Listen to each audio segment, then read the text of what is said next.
Hello, my name is Hannah Jones, and I'm in ELE 302, Section 1. I have answered the 4 questions on the Word document. The first one being, please identify your learning theory and strand that you're teaching for your micro-teaching activity. The framework that we are teaching in our micro-teaching activity is gradual release of responsibility.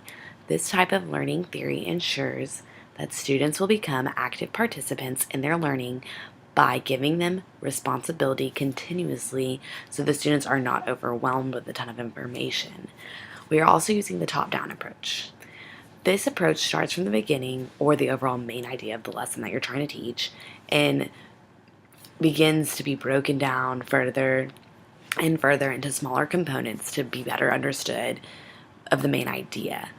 Both of these learning theories are going to be very effective in our micro-teaching lesson, and I hope that it shows that. The most challenging part of developing this activity was just choosing one learning theory. It was hard because there are so many different theories, like so many more than you can imagine, and it's hard to just create a lesson based off one. I think it's important or a good idea to use 2 or even 3 different learning theories to combine them within a single lesson. So your students are basically getting the best of both worlds and getting taught in kind of a multicultural way. And what did viewing the strands as a vertical team offer to your understanding of the strand? Well, I believe that having the vertical team helped me develop the understanding of social studies skills from various perspectives and collaborating off of each other, and not just a one-sided approach, not just what I thought it was. We got to research together and kind of create our own learning in a way. I learned that social studies skills are the skills necessary to be successful in mastering material.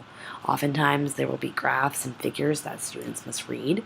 In addition, social studies skills also refers to conducting interviews, researching, gathering information, and creating and interpreting materials.